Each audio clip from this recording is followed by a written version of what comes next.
dosa atau maksiat itu sumbernya dari kesombongan diri dan dari syahwat atau hawa nafsu. Yang cenderung bisa Allah ampuni, akan Allah ampuni adalah yang berasal dari hawa nafsu manusia. Tapi yang berasal dari kesombongan, sebagaimana iblis alaihi laknatullah, la yurja gufronuha, tidak diharapkan bisa diampuni oleh Allah, artinya tipis.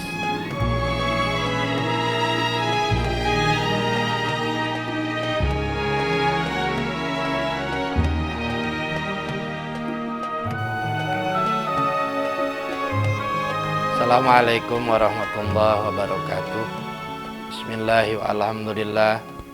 Alhamdulillahi kulluh wa kullun laka rabbi kulluh. Asyhadu an la ilaha illallah wahdahu la syarikalah. Wa asyhadu anna Muhammadan abduhu wa rasuluh la nabiyya ba'dah. Allahumma salli wa sallim wa barik ala sayyidina wa habibina wa syafi'ina wa maulana Muhammadin an kulli sahabati Rasulillahi ajma'in, amma ba'du. Santri wa santriyat Pondok Pesantren Al-Hanif, para alumni, para orang tua wali santri, serta siapapun kaum muslimin wal muslimat yang kebetulan bisa menyimak kajian kita pada kesempatan kali ini. Kita lanjutkan pembelajaran bagi santri wa santriyat Pondok Pesantren Al-Hanif di masa-masa menyebarnya wabah COVID-19. Dengan sangat terpaksa kita mengadakan metode pengajian jarak jauh. Kendati demikian, mudah-mudahan hal ini tidak mengurangi kemanfaatan, keberkahan, serta kelapangan keilmuan yang kita miliki masing-masing. Dalam kesempatan kali ini, kita coba melihat beberapa kata hikmah yang ada di kitab Nasoihul Ibad khususnya, yang berkaitan dengan asal muasal dosa yang dilakukan oleh manusia, serta kemungkinan-kemungkinan dosa-dosa tersebut bisa diampuni atau tidaknya oleh Allah Subhanahu wa ta'ala. Secara umum, sebagaimana kita ketahui bahwa sholat itu hikmahnya adalah tanha anil fahsya'i wal munkar, mencegah dari al-fahsya dan al-munkar. Secara umum, al-fahsya sering diterjemahkan dengan perbuatan yang keji. Lalu munkar itu apa? Nah, kalau kita lihat dari istilah, maka munkar itu sering identik menjadi lawan ma'ruf. Populer kita mendengar amar ma'ruf, nahi munkar. Menyuruh kepada yang ma'ruf, mencegah kepada yang munkar. Jadi dari segi definisi saja, ada ulama yang mendefinisikan bahwa ma'ruf adalah ma istahsanahul sar'u walau qabbahahul urfu. Sesuatu yang dianggap baik menurut syariat, walaupun adat kebiasaan menganggap jelek. Patokannya yang baik menurut syariat, itulah ma'ruf. Ketika kita menyuruh yang ma'ruf, berarti kita menyuruh sesuatu yang baik menurut syariat. Sedangkan munkar adalah ma qabbahahus syar'u walau kana istahsanahul urfu. Sesuatu yang dianggap jelek oleh syariat, walaupun kebiasaan masyarakat menganggap itu baik. Jadi kalau dengan demikian berarti munkar adalah sesuatu yang dianggap buruk atau jelek oleh syariat. Dari sini kemudian fahsya perbuatan keji, munkar itu sesuatu yang dianggap buruk oleh syariat. Sumber keduanya itu adalah dari dosa. Nah, dosa itu sendiri yang dilakukan manusia disebut dengan maksiatun. Secara umum berasal dari dua keadaan. Yang pertama dari kesombongan dalam diri, yang kedua dari dorongan hawa nafsunya sendiri. Allah Subhanahu wa taala berfirman dalam Al-Qur'an, A'udzu billahi minasyaitonir rajim. Bismillahirrahmanirrahim. Wa idh qulna lil malaikati isjudu li adama fasajadu illa iblis aba wastakbara wa kana minal kafirin. Dan ketika kami berkata kepada para malaikat, bersujudlah kalian kepada Adam. Kemudian para malaikat pun sujud kecuali iblis. Aba wastakbaro, iblis menolak dan menyombongkan diri. Inilah salah satu asal muasal dosa atau maksiat makhluk, yaitu adanya kesombongan diri. Di sisi lain, ketika kemudian Allah meminta Nabi Adam alaihissalam tinggal di surga beserta istrinya. Silahkan menikmati semua fasilitas di surga dengan catatan wala taqraba hadhis sajarah. Engkau berdua jangan mendekati pohon ini. Yang lain boleh silahkan nikmati, tapi jangan mendekati pohon itu. Setan berbisik, fa'adallahuma syaitonu anha. Kemudian setan menggelincirkan keduanya. Kurang apa di surga? Semua fasilitas serba mewah.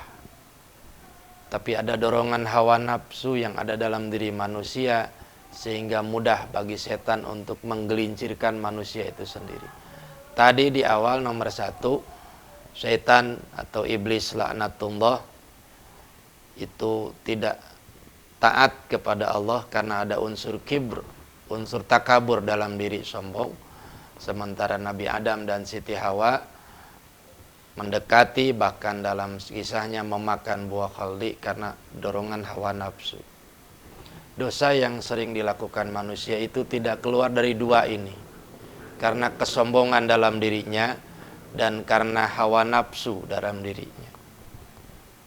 Bagi kita sebagai hamba Allah Subhanahu wa taala yang senantiasa berharap rahmat dan ampunan Allah, maka dosa apapun harus kita taubati, kita mohonkan ampunan kepada Allah Subhanahu wa taala. Imam Sufyan Ats-Tsauri radhiyallahu anhu pernah mengungkapkan satu kata hikmah. Kullu maksiatin an syahwatin fa innahu yurja ghufranuha. Setiap dosa yang muncul karena dorongan hawa nafsu atau syahwat, yurja ghufranuha, bisa diharapkan diampuni oleh Allah Subhanahu wa taala. Diharapkan pengampunannya. Tapi kullu maksiatin an kibrin fa innahu la yurja ghufranuha. Maka dosa yang disebabkan oleh kesombongan itu tidak diharapkan bisa diampuni oleh Allah Subhanahu wa taala. Alasannya dua kisah tadi dalam Quran. Li'anna maksiata iblis kana asluha minal kibri. Karena dosa yang dilakukan iblis sebagaimana kisah tadi itu asalnya adalah dari kesombongan. Dan ketika iblis memohon ampun kepada Allah pun Allah tidak mengampuni. Tidak ada turun gufron dari Allah. Kenapa? Karena ini dosanya sumbernya berasal dari sombong diri dari iblis. Berbeda dengan Nabi Adam alaihissalam. Wadillatu Adam alaihissalam kana asluha minas syahwati. Dan tergelincirnya Nabi Adam sehingga mendekati buah kholdi memakannya, itu sumbernya dari syahwat, keinginan dorongan hawa nafsu.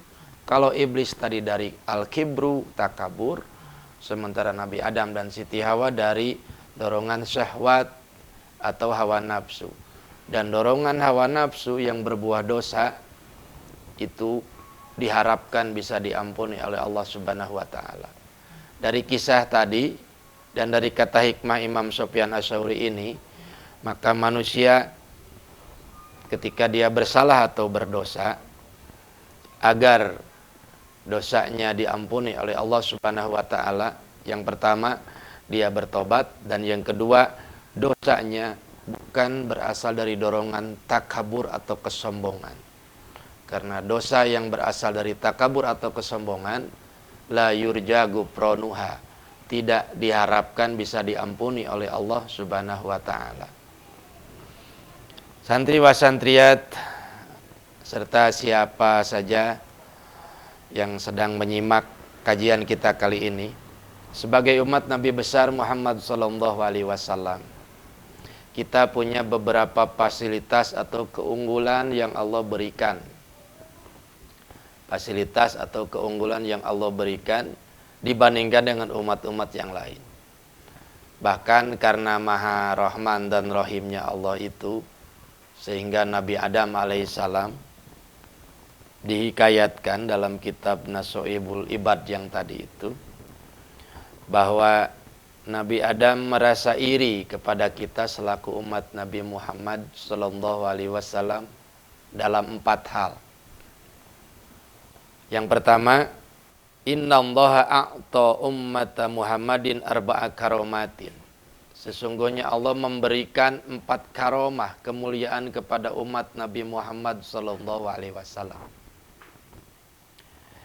Ma'atoniha, yang tidak Allah berikan kepadaku. Itu kata Nabi Adam. Yang pertama, qabulu taubati kana bi Makkah wa ummatu Muhammadin yatubuna fi kulli makanin fayaqbalu taubatakum. Qabulu taubati kana bi Makkah. Taubatku diterima, diampuni oleh Allah, itu harus di Mekah. Pertemuan dengan Siti Hawa, bertemu yang sekarang disebut dengan Padang Arafah, di situ bertobat baru diterima. Sedangkan umat Nabi Muhammad yatubuna fi kulli makanin, mereka bertobat di setiap tempat dan Allah akan menerima taubat mereka. Nabi Adam merasa iri terhadap umat Nabi Muhammad dari satu hal ini, yaitu Nabi Adam harus diterima tobatnya itu harus di Mekah, sementara umat Nabi Muhammad SAW dimanapun berada ketika kita bertobat Allah akan mengampuninya. Yang kedua, inni kuntu labisan falamma asaitu ja'alani iryanan. Ketika di surga aku ini menggunakan busana, berpakaian. Tapi ketika aku berdosa, aku dibuat telanjang, pakaianku terlepas satu-satu. Berbeda dengan umat Nabi Muhammad. Wa ummatu Muhammadin ya'suna uratan fayalbasuhum. Sedangkan umat Nabi Muhammad ketika berdosa mereka telanjang, tidak berbusana, tapi Allah tutup dengan pakaian-pakaian mereka. Nabi Adam ketika berdosa menggunakan pakaian labisan, setelah itu kemudian Allah buat dia telanjang. Sementara umat Nabi Muhammad ketika berdosa dalam keadaan telanjang, tapi setelah itu dia tutup oleh Allah dengan pakaian. Artinya aibnya tidak terlihat oleh orang lain. Itu nomor 2. Nomor 3 yang membuat Nabi Adam iri kepada kita umat Nabi Muhammad SAW adalah lama asyaitu farraqa baini wa baina imraati. Ketika aku berdosa, kata Nabi Adam, Allah memisahkan aku dengan istriku gara-gara dosaku, gara-gara perbuatanku. Berpisahlah Nabi Adam dengan Siti Hawa. Nanti dipertemukannya nanti lagi di Mekah, yaitu di Padang Arafah itu. Gara-gara perbuatan itu maka dipisahkan antara Nabi Adam dengan istrinya. Sedangkan wa ummatu Muhammadin ya'sunallaha wa la yufarriqu bainahum. Umat Nabi Muhammad meskipun mereka berdosa, Allah tidak memisahkan mereka dengan istri-istri mereka. tidak memisahkan mereka dengan anak-anak mereka. Itu bedanya. Kemudian yang keempat yang membuat Nabi Adam iri dalam hikayat tersebut kepada kita selaku umat Nabi Muhammad adalah inni asaitu fil jannah fa'akhrajani minha. Aku berdosa, berbuat kekeliruan ketika di surga, kemudian Allah mengeluarkanku dari surga itu ke dunia.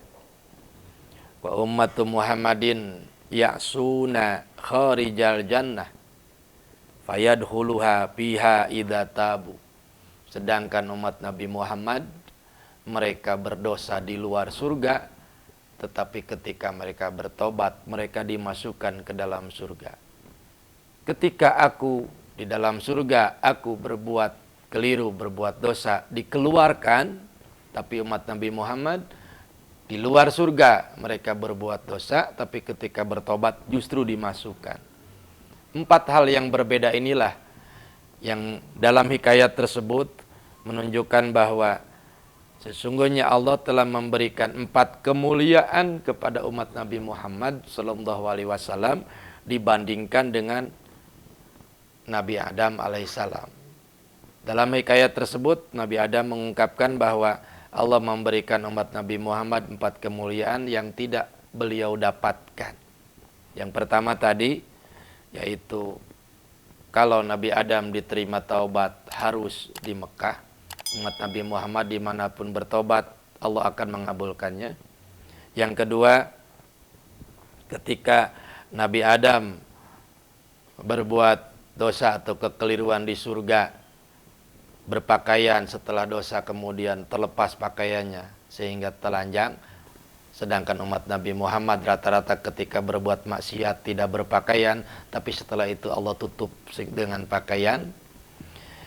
Yang ketiga, ketika Nabi Adam berbuat maksiat atau keliru dalam hikayat tersebut, Nabi Adam dipisahkan dengan Siti Hawa, sedangkan umat Nabi Muhammad ketika melakukan dosa, mereka tidak sampai dipisahkan dengan para istrinya.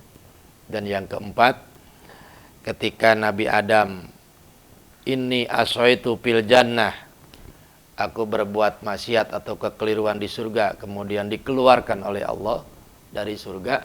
Tapi umat Nabi Muhammad ketika berbuat maksiat di luar surga, asal dia bertobat, dia akan dimasukkan ke dalam surganya Allah Subhanahu wa Ta'ala. Demikian hikayat yang ada dalam kitab Nasoihul Ibad tersebut.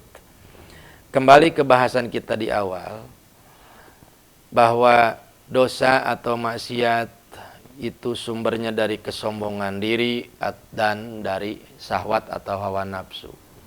Yang cenderung bisa Allah ampuni, akan Allah ampuni adalah yang berasal dari hawa nafsu manusia.